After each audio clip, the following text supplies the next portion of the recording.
Bueno, muy buenos días nuevamente, espero que se encuentren muy bien.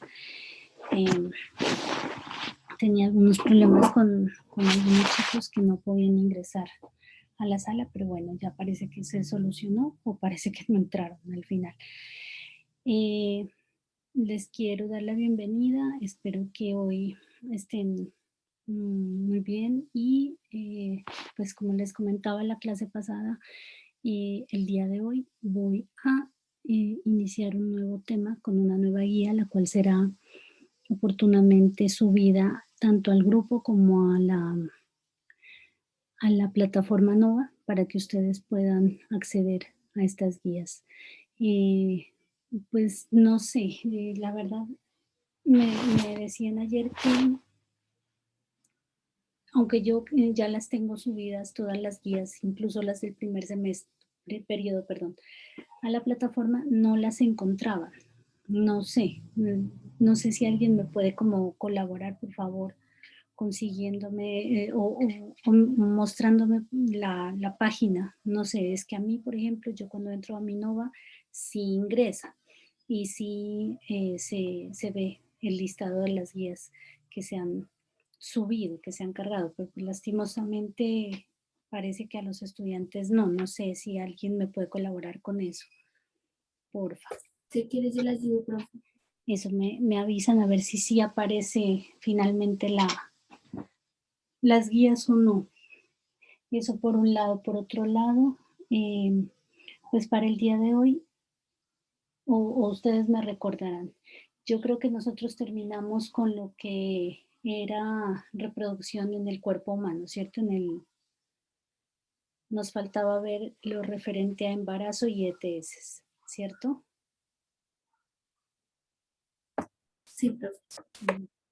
Sí, porque es que creo que estaba con un tema atrasado con referencia al grado octavo. Entonces, mi idea es que adelantemos en estas clases lo correspondiente precisamente a embarazo e ITS y entonces ya arranquemos con la nueva guía hablando sobre todo lo que hace referencia a estímulos y respuestas y el sistema nervioso, ¿no? Posteriormente a eso, pues vamos a ver ya todo lo que es la parte de sistema endocrino,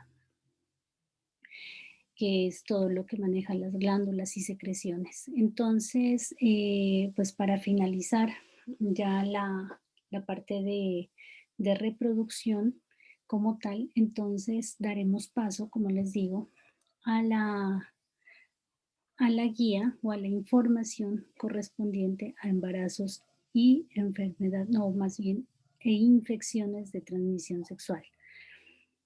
De pronto nosotros tenemos como un conflicto, podría decirse, en cuanto a determinar si son enfermedades o infecciones. Generalmente se maneja el concepto de infecciones teniendo en cuenta que son pues enfermedades originadas por virus, por bacterias, que generan una infección precisamente, que deben ser tratadas prácticamente con antibióticos, ¿sí? De gran espectro, inclusive en algunos casos, debido a su complejidad. Entonces tendríamos que estar hablando precisamente en este momento sobre enfermedades e infecciones de transmisión sexual. Cuando tengan lo de la plataforma me avisan para echarle una. Profe, ya miré y sí, ahí están todas las guías. ¿Cómo, perdón? Ya miré y sí están todas las guías, profe.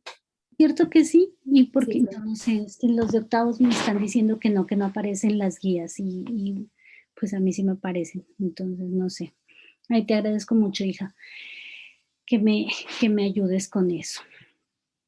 Bueno, como les digo, entonces vamos a hablar de lo correspondiente al final ya de la parte de reproducción, que es precisamente pues ya el, el resultado de la reproducción, que se simplifica, podría decirse, en el embarazo Y también vamos a hablar de la salud que debemos tener o del cuidado que debemos tener frente a nuestro sistema reproductor. Entonces, como ustedes saben, el concepto de reproducción hace referencia a una perpetuación de las especies, ¿cierto? Tanto en especies vegetales como en especies animales y en el hombre. Este tipo de proceso es un proceso que puede en algunos organismos originarse de manera sexual, como es el caso precisamente de los vertebrados animales eh, mm, como aves y mamíferos, ¿sí?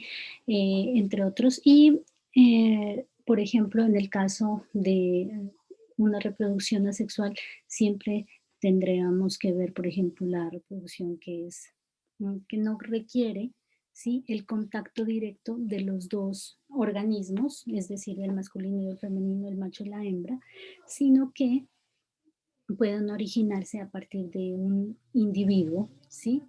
O sin la interacción o el coito que debe darse o que debería darse en una relación sexual. Entonces, esa es como la connotación para que hagamos un poquito de memoria respecto a lo que hemos visto.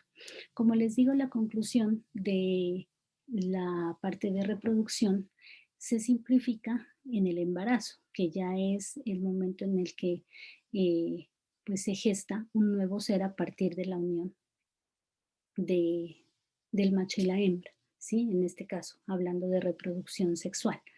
Entonces, ¿qué pasa en el embarazo? ¿O qué es el embarazo? Este se da, ¿no? O es un periodo, ¿no? En el cual hay un desarrollo de un nuevo ser, de un nuevo individuo, que se da a partir de la fecundación de un óvulo. Entonces, nosotros vamos a ver que se origina un nuevo individuo, un nuevo ser, pero sí, solo si cuando el óvulo de la hembra es fecundado por la otra célula eh, que actúa en este proceso, que sería el espermatozoide, ¿cierto? En los seres humanos, el periodo de gestación está en aproximadamente unas 38 semanas, que es el tiempo en el cual se va desarrollando paso a paso, mes a mes, día con día, el nuevo ser, el nuevo individuo, teniendo todas las características que pues nosotros tenemos como seres humanos, los ojos, la nariz, nuestro sistema, su funcionamiento, los movimientos, la capacidad de raciocinio, etcétera, etcétera. Cuando ocurre la fecundación, hay una unión en los núcleos de los gametos. Ustedes se acuerdan que cuando hablábamos de gametos hacíamos referencia que a las células sexuales tanto del hombre en este caso y de la mujer, es decir, del espermatozoide y del óvulo. Entonces, hay una unión, ¿sí?, de estos dos gametos, principalmente en los núcleos, y entonces esto da pie para que se pueda propiciar la fecundación y de ahí en más se dé la etapa del embarazo. Cuando hay la unión de estos dos gametos, eh, podríamos decir que esto se llama, o que este fenómeno ocurre, el fenómeno que ocurre se llama cariogamia. Bueno, cuando ya está en la unión de estos dos gametos, ¿no? Se forma el cigoto. El cigoto es la primera etapa, por decirlo de alguna manera, es la primera etapa que hay en la formación de, pues antes del feto, del nuevo ser, podríamos decirlo, ¿sí? Y este cigoto, entonces, es el que va a empezar a dar paso a paso un avance eh, en el cual al posicionarse dentro del útero, ¿no? Va a llevar a cabo una serie de divisiones celulares, las cuales lo van a transformar en un embrión. Entonces, la primera etapa del embarazo la vamos a llamar cigoto. Al individuo en el embarazo lo vamos a llamar en su primera etapa o en su primera instancia cigoto. Luego, cuando ya se posa en el útero ¿no? Y empieza a generarse la división celular. Entonces, este se denominará embrión, ¿no? Entonces, cuando el embrión ya está cerca del útero, ¿no? Está cerca del útero, esto es aproximadamente después de una semana, creo, desde la fecundación, ¿no? Ahí se da también una división celular, ¿no? Que se denomina el blastocito, ¿no? Entonces, estas células se introducen en el endometrio, que es una parte del útero, y ahí se da la implantación. Entonces ahí ya cuando el blastocito entra o se implanta, ¿no? En el endometrio, ya empieza toda la etapa y el desarrollo de este nuevo ser como tal. Aquí me están pidiendo ingreso.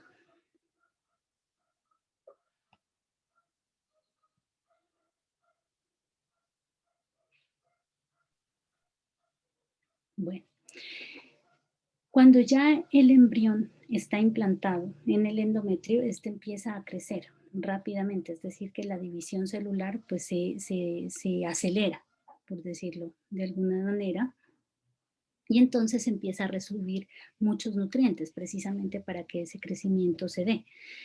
Este crecimiento o esta recepción, ¿sí?, de nutrientes se hace o se da a partir de los vasos sanguíneos, ¿no? Hay unas membranas que también intervienen en este proceso de alimentación que se llaman los anexos embrionarios, ¿no? Que básicamente cumplen funciones que son de nutrición, de protección del embrión y también de excreción, porque es que ustedes saben que los individuos, así como asimilamos nutrientes, pues tenemos que desechar los materiales que ya no nos sirven del cuerpo. Entonces, en los anexos embrionarios ocurren estos tres procesos, la protección del embrión, pero también la nutrición y la excreción para eliminar las sustancias que no nos sirven, ¿no? Estos anexos embrionarios, ¿no?, son unas membranas, son unas, como decir, unas capas, ¿no?, que pueden, que se ubican también en, y cada una tiene una función diferente, que ya vamos a ver si las miramos un poquito más adelante. De pronto tengo unos cauchitos en la boca, por eso estoy hablando como medio raro, porque pues es una interpelación, ¿no? Que de pronto a veces como que se me traba la boquita. Entonces, estas membranas o estos anexos embrionarios, ¿no? Como les digo, ayudan en la nutrición del embrión, en su protección y en la excreción, ¿no? Estas membranas pueden ser el corión, ¿no?, el saco vitelino, el alantoides, la placenta y la membrana amniótica. Esas serían las membranas que hacen parte de los anexos embrionarios. Como tercera parte, nosotros miramos que durante el periodo embrionario, ¿no?, este más o menos va desde la semana 3 a la 8, ocurre una organogénesis. ¿Qué quiere decir esta palabra? Génesis, pues, que es el inicio, ¿cierto? Y órganos, pues, de los órganos, organogénesis, es decir, que empiezan a crearse ya, eh, o empiezan a formarse más bien, los órganos que hacen parte del cuerpo del bebé, del cuerpo del embrión. Entonces, miren que de la semana 3 a la semana 8, nosotros podemos decir que nuestro cuerpo empezó ya a producir o a generar o a crear los órganos que van a ser parte de nuestro organismo, valga la redundancia. Cuando se forman los órganos, pues lógicamente se tendrán que formar los tejidos, y si se forman los tejidos, bueno, tejidos, órganos, se formarán los sistemas, los diferentes sistemas que componen el cuerpo humano. Todos los sistemas circulatorio, digestivo, respiratorio, etcétera, etcétera. Cuando el embrión ya comienza a diferenciarse, distinguirse después de la semana 8. Entonces, ¿qué lo podemos denominar? Ya no será embrión, este ya será un feto, ¿no? Este feto ya va a culminar su desarrollo, ¿no? Cuando nazca, es decir, en el momento del parto. En este periodo, cuando se llama o lo podemos denominar feto, ¿qué pasa con este feto? Empieza a ganar peso, empieza a ganar tamaño, ¿no? Los tejidos y los órganos ya empiezan su completa diferenciación y obviamente ya distinguen su funcionalidad uno del otro, es decir, que ya tienen las células tan diferenciadas que se puede determinar que, por ejemplo, hace parte de él una célula muscular y una célula pulmonar, una célula epitelial, una célula digestiva, etcétera, etcétera, que cada una va a cumplir un cometido o un objetivo ya en los diferentes sistemas a los que esté ligada, ¿no?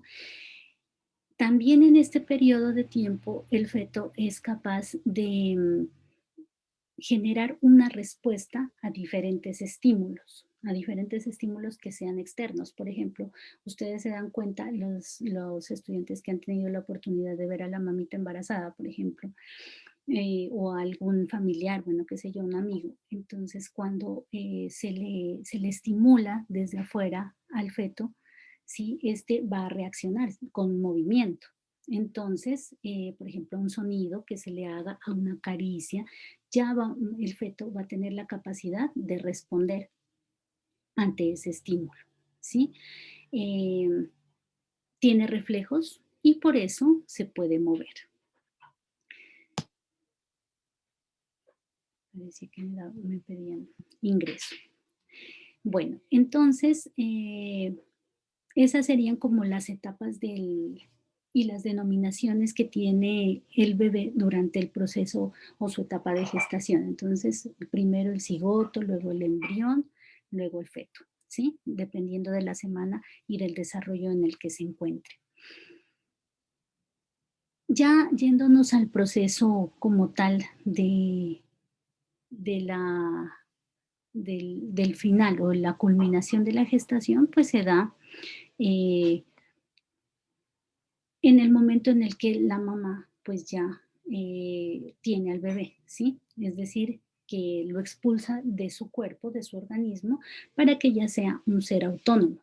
Entonces, en este momento, pues generalmente ya es un tiempo en el que el feto ya puede cumplir individualmente las funciones de todo ser vivo, ¿sí? La respiración, la digestión, la circulación de manera autónoma, entre muchas otras.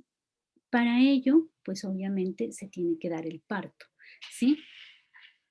Y este está regulado por una serie de hormonas, ¿no? Que inducen precisamente a que la mujer tenga unos estímulos y las paredes musculares que recubren el útero empiezan a actuar y estas hormonas empiezan a hacer que se contraigan y se expandan a fin de que se pueda expulsar poco a poco al feto, en este caso. Esas etapas en las que se divide el proceso del parto son la dilatación, la expulsión del feto, pero también la expulsión de la placenta, que ya sería como la última etapa. Durante el proceso de dilatación, ¿qué pasa? Resulta que los músculos del útero, ¿no? Comienzan a contraerse, como ya les había explicado ahorita. Esto provoca un aumento en el diámetro del cuello, porque pues obviamente durante el embarazo el cuerpo, si bien es cierto, tiene muchos cambios en la mujer principalmente, y no y además de los físicos, los psicológicos, pues resulta que en el momento del parto vamos a darnos cuenta que va a haber muchos más cambios que van a dar origen precisamente a que se pueda expulsar el feto de una mejor manera, de una manera más fácil, a través precisamente de la contracción de la musculatura del útero, ¿no? Estos músculos que están en la vagina se dilatan y se relajan. Y entonces ahí es donde, es el momento en el que ya el líquido o el saco amniótico expulsa el líquido amniótico, que es en el cual ha estado navegando, por decirlo de alguna manera, o ha permanecido el feto, el bebé, durante toda su etapa de gestación, ¿no? Expulsa el líquido amniótico y entonces ahí ya empieza otro proceso, que es el de las contracciones, ¿no? Para dar origen a la expulsión del feto.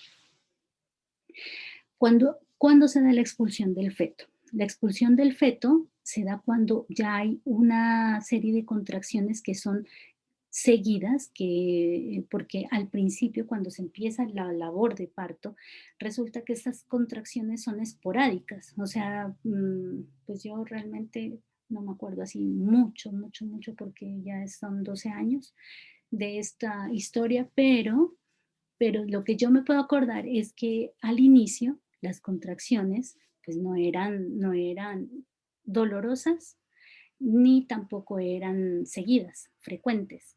Entonces, pues obviamente va como de menos a más este proceso. A medida que avanza el tiempo, entonces las contracciones se hacen un poco más frecuentes, es decir, que el movimiento de los músculos de la vagina empieza a darse o a hacerse un poco más frecuente, más seguido, y entonces el bebé empieza ya como a tratar de luchar por su vida. ¿Por qué? Porque es que como ya no tiene el líquido amniótico, ¿sí? Entonces al niño le toca empezar a respirar por sí mismo, ¿no? Entonces busca la manera para poder respirar y esto lo logra cuando ya pues es expulsado del cuerpo de la mamá. Espérenme que me están pidiendo acceso.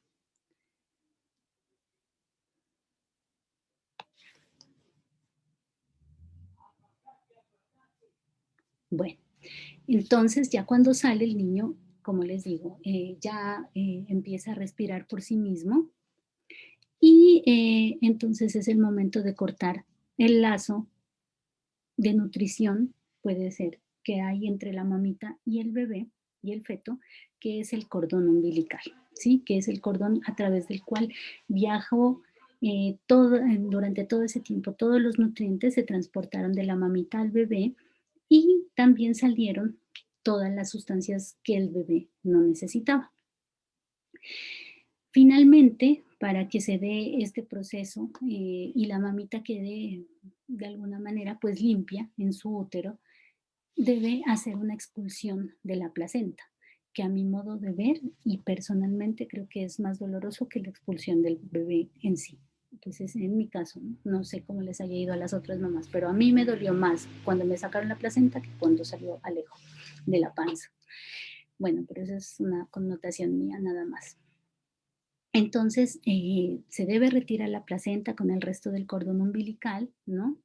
Y pues sale toda la parte del endometrio que hacían el juego o el conjunto que revestía, que envolvía y que alojaba al bebé o alojó al bebé durante todo este tiempo. Cuando se da el parto, ¿no? Las mamitas empezamos como o nuestro cuerpo más bien, es tan sabio, ¿no? Que empiezan a trabajar las glándulas mamarias. Estas producen leche, ¿sí? ¿Para qué? Pues para que precisamente nosotras proveamos el alimento para nuestros hijos, para el bebé. Me acuerdo tanto que en el hospital, cuando nació Alejo, me decían que él debía tomar su primera leche dentro de las 2 primeras horas, porque esta leche inicial, que se llama calostro, ¿no? Esta leche inicial está o es rica en proteínas, en anticuerpos, en calorías, mejor dicho, tiene de todo lo que los bebés necesitan como para empezar a fortalecer su sistema inmunitario frente al exterior, porque ustedes saben que los niños en un principio estuvieron en una atmósfera en la cual nosotros nos encargábamos, o sea, las mamás nos encargamos de darle protección, ¿sí? Pero como ya es un individuo que debe salir y valerse por sí mismo, entonces nosotros a través de de este alimento, del calostro, ¿sí? Les damos una gran cantidad de anticuerpos a los chicos para que ellos puedan sobrevivir y aguantar de pronto como este medio externo al cual van a empezar a someterse pues en el momento del nacimiento, ¿no? Ellos, este alimento es el que refuerza el sistema inmune en el bebé. ¿Cómo se da? A través de la prolactina, ¿sí? Que es una hormona que empieza o que nos ayuda en la secreción de la leche. Miren qué chévere que es esto, ¿cierto? A través de un video, que no sé si nos alcance ahorita o si lo alcancemos a presentar, quiero mostrarles cómo son las etapas del embarazo como tal. ¿Sí? ¿Qué pasa mes a mes? Espérenme, lo estoy buscando a ver si lo encuentro. ¿Qué pasa mes a mes con el bebé y con la mamita? Porque pues los dos obviamente están en un cambio, ¿sí? En un cambio de hormonal en la mamá, en un cambio físico. Entonces, espérenme, yo estoy buscando embarazo mes a mes. Este es el video que les quiero proyectar. Creo que de pronto nos faltará un pedacito, pero ese lo vemos cuando volvamos. El proceso de Ay, fecundación madre mía. inicia cuando la cabeza... Esperen un momentico que este computador está medio loco.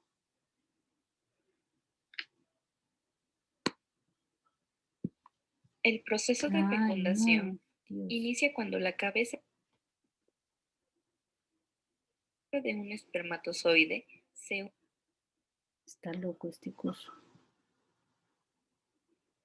une a la zona Quieto.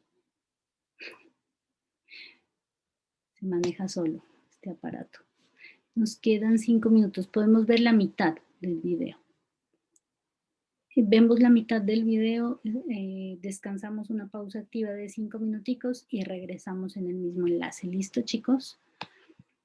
Entonces, ya les voy a compartir. Si es que encuentro.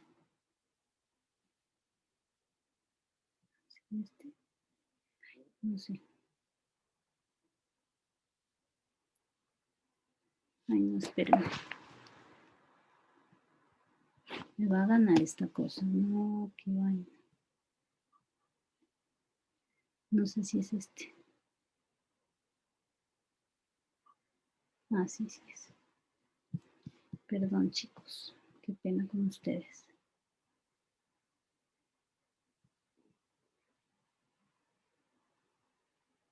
Ahí miran la pantalla. Sí, profe.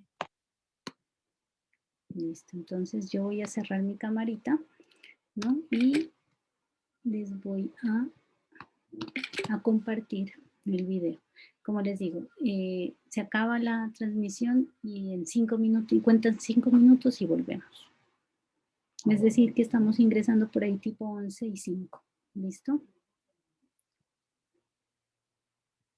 El proceso de fecundación inicia cuando la cabeza de un espermatozoide se une a la zona pelúcida de un óvulo en etapa de ovocito secundario. El contacto induce en el espermatozoide una reacción acrosómica que libera enzimas contenidas en la vesícula crosómica y facilita la penetración de este hasta que la cabeza se une a la membrana plasmática del ovocito.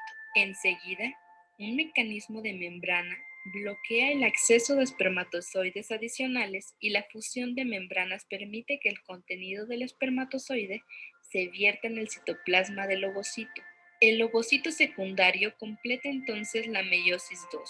El núcleo del óvulo forma un pronúcleo femenino y el núcleo del espermatozoide forma un pronúcleo masculino.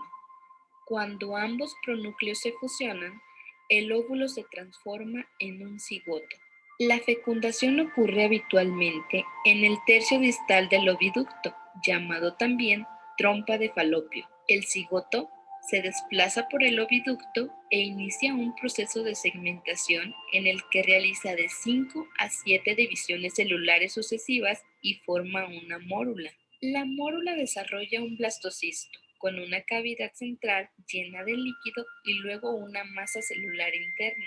La implantación del embrión en el endometrio ocurre en la etapa de blastocisto, aproximadamente 7 días después de la fecundación. En general, el cigoto tiene 46 cromosomas, 23 de la madre biológica y 23 del padre biológico. Estos cromosomas ayudan a determinar el sexo del bebé y los rasgos físicos. Las células externas denominadas trofoblastos darán origen a la placenta y las células internas llamadas embrioblastos formarán el embrión. Después de la implantación, el embrión forma 3 capas germinales: ectodermo o capa externa, mesodermo o capa media y endodermo o capa interna. A partir del ectodermo se desarrollan el sistema nervioso central y periférico, la piel, los ojos y el oído interno. Del mesodermo, el tejido conectivo, el corazón y el sistema circulatorio primitivo. Esta capa también será la base para la formación de los músculos, los huesos, los riñones y gran parte del aparato reproductor. Y del endodermo, el hígado, el páncreas y las células que recubren el tubo digestivo.